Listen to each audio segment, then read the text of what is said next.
Hi everyone, thank you for sticking around. My name is Elissa Shevinsky. I built one of the first spam filters in online dating. More recently published That's It, I'm Finished Defending Sexism in Tech, the same week that my co-founder Pax Dickinson was fired for sexist and misogynistic tweets. We've been reunited. That article ran in VentureBeat yesterday or the day before. So that's who I am. I'm an app developer. I'm building an iOS 7 app for private photo sharing. We're building just for iOS 7 because we wanted to build something really beautiful, but with the proliferation of devices and operating systems, it's a challenge as an early stage startup to build for everything. So we picked, not even just building for iPhone, only for iOS 7 to launch, which is fine because iOS 7 actually has tremendous adoption.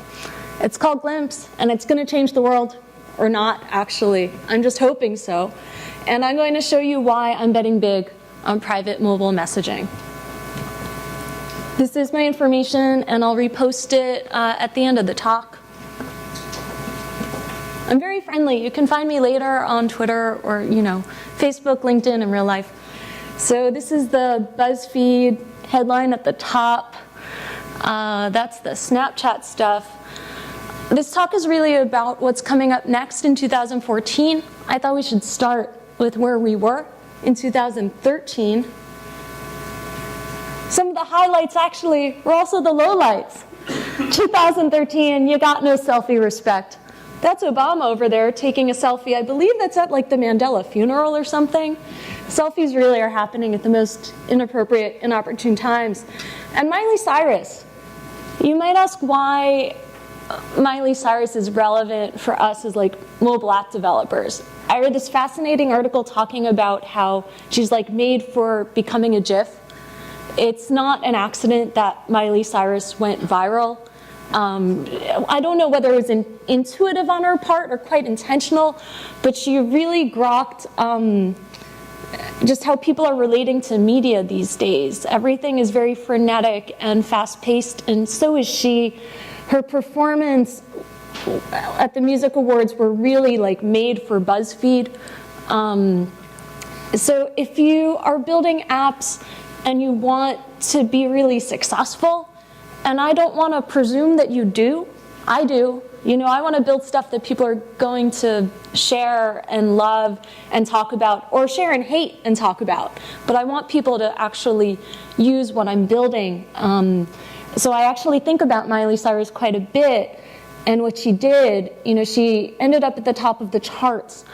And it's useful to just keep in mind, for better or for worse, the frenetic ADD pace of people consuming media these days.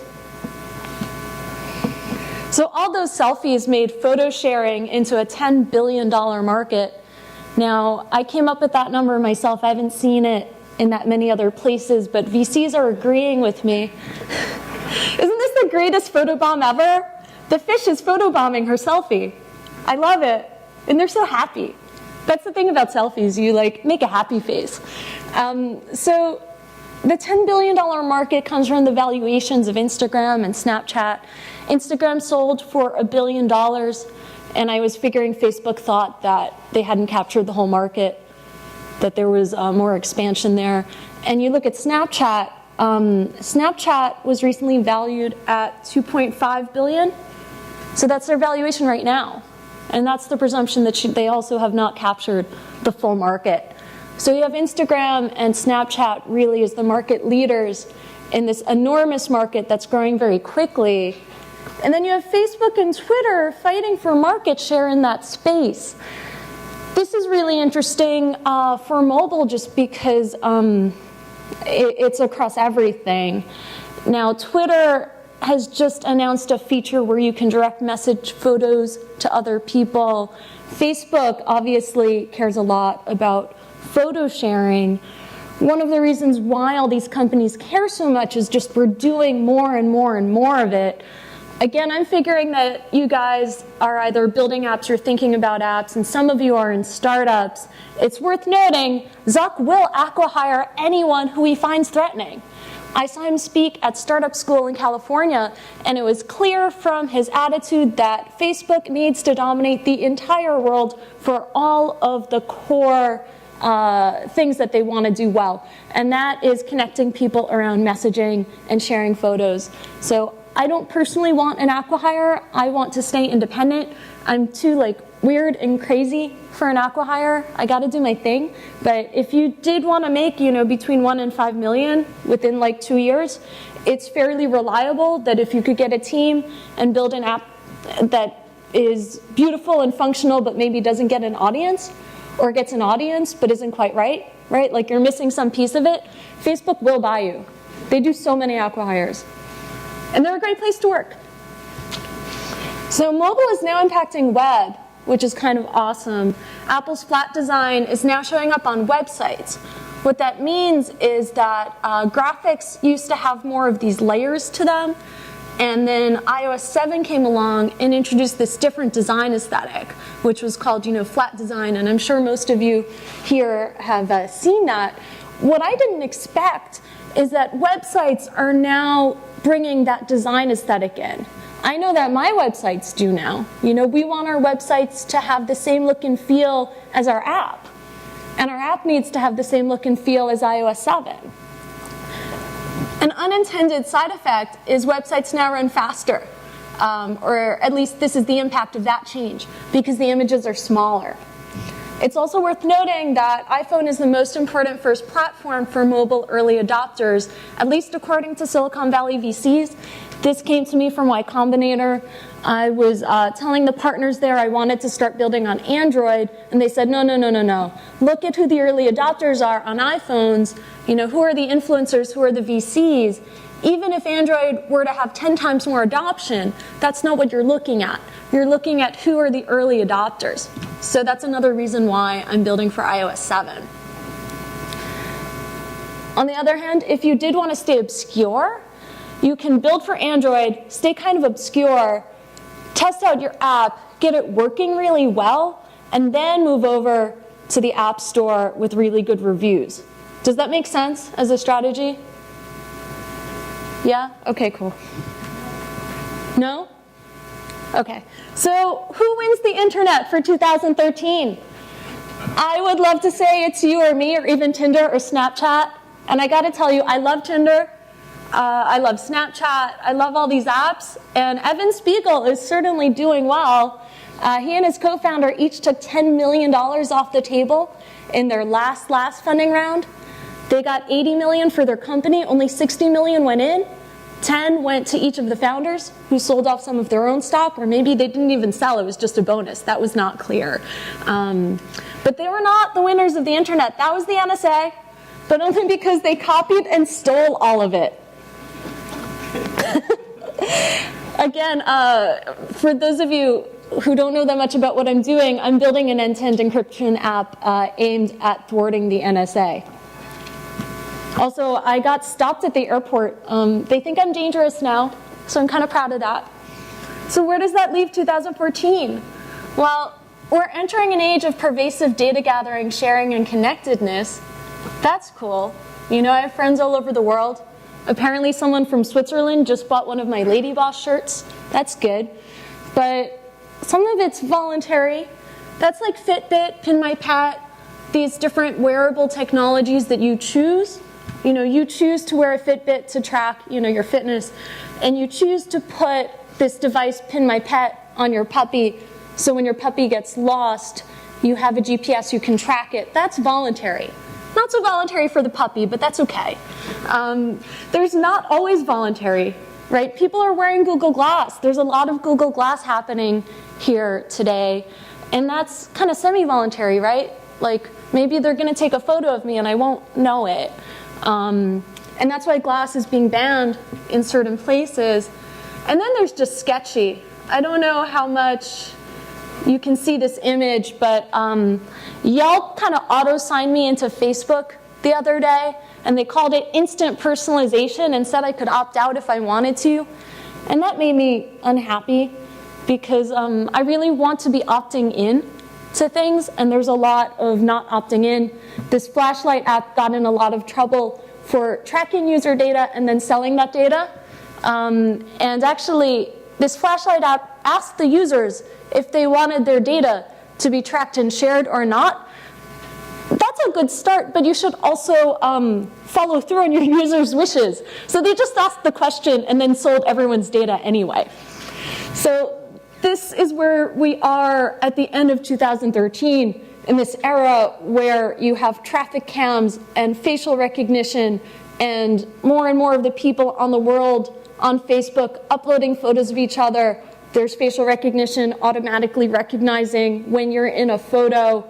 There is the proliferation of wearables, mobile everywhere. Wearables are the new mobile. That's really where I see 2014 headed. I thought about this talk. I thought about talking about what's next. What's 2014 for mobile? And I thought, well, mobile is going to lose its meaning entirely, right? I mean, we're getting away from this mobile versus desktop distinction and into a moment where just everything is wired, right? Like, I'm going to have my whole house wired pretty soon through all these new devices, and Apple is rumored to be getting into that space with smart homes and more connectedness in your home, where I should ideally be able to use my iPhone to turn my oven on or off, or to see if anybody's entered or exited through my doors and my locks. One of the reasons why I believe this is going to be so big is Google Glass has been really restricted. Like, they came out and people thought it was interesting and some people really loved it, but it was $1,500 and you needed a special invite, so that's not really a mass market. But I don't think that Google wants Glass to be for early adopters forever. We're going to see the prices on those things drop. We're going to see the invitations start to be less scarce. And we're going to see more and more people wearing things like Glass. We're going to see competitors come out with wearable tech that's cheaper. And with respect to other kinds of wearable tech, I have a friend who has a company similar to Pin My Pet, and his price point is under $100, and he is going to be in Walmart. So we're really going to start seeing all of this wearable technology becoming more affordable. Once something's in Walmart, I think it's safe to say it's mainstream. So we're going to be seeing the mainstreaming of all of this. I guess I'm excited. I'm not sure. I'm already nostalgic for 2013, but I'll get over it. Our dystopian future of pervasive surveillance is here, and we've never had more fun. As you can see, obviously, I'm very friendly. Please follow me and say hi on Twitter or Facebook or LinkedIn. That's the best way because I can see your profile and I see you're a person, and I'm just a lot more inclined to write back and to maybe recognize you. You're welcome to email, but there's so much email overload, so it's not the best way to reach me. And without a photo, you just don't seem as real. Let's just be honest, right? Like, a real person, when you see the profile, you're like, well, I see they're working on really cool stuff. I want to talk to them about it. This is my store that I just launched. So forgive the self-promotion, but we're selling Lady Boss shirts, which I just think is the coolest thing ever. The reason for that is because women aren't always taken seriously in tech, and there is often a certain antagonism towards women in leadership roles. I've certainly experienced that. So I liked the Lady Boss concept. There are shirts that just say Lady Boss, so that's kind of nuanced. It's not saying anything in particular. There are shirts that say I'm the Lady Boss, which I think is really fun. I want to make panties that say Ask the Lady Boss, but we can't do that yet because my co-founder got in so much trouble for being an asshole. I'm an asshole too, but it's still a secret. I guess I told you. We keep wondering when everyone's going to figure that out. I guess around Valentine's Day when I release my Ask the Lady Boss panties. But for now, let's take questions until they tell me to get off the stage. Someone? Anything? Yes, please. You, with your hand up, yes. You talked about all these different selfie type of apps and websites and so on. I mean, it seems to me it's basically you're taking a photo, and then every one of them is a variation on how you share it, or how it's stored, or something like that. Is there some barrier to entry? I mean, why don't each of the existing companies just add that additional feature that the other app has, or something like that? Yeah, I think that's such a great question. And you see, like, Twitter is expanding their functionality around photos. So there's definitely that. You know, if you already have an active user base, it's not that big a deal to start optimizing around photo sharing. It is hard to get into this space.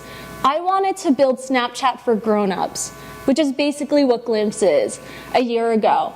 And I shopped it around. I had a co-founder who had gone through Y Combinator, so we were really hooked up in that network. And all the Y Combinator partners and VCs told me that we couldn't build this. They said that Snapchat had already won. Why would anyone use anything except Snapchat? And we could build this if we wanted to, but save all of our money because no one would invest in us. So that's the biggest hurdle, is no one wants to take on the big guys. Hey, is selfie going to be word of the year by Webster? Oh, I think that I put something about that. Yeah, there is one dictionary that said so. Okay. Selfie is Oxford Dictionary's word of the year. There we go. Geez, I'm smart. Yeah, actually. Anyone else? But who has an Oxford dictionary? That is a better question. No one, but people do read The Guardian, who published this. That's interesting, actually, right? Like, what's the influence of these publications and organizations? So we can wrap up and get drinks, or we can chat. Any other questions? The drinks are ready. All right, let's get me off the stage. Thank you.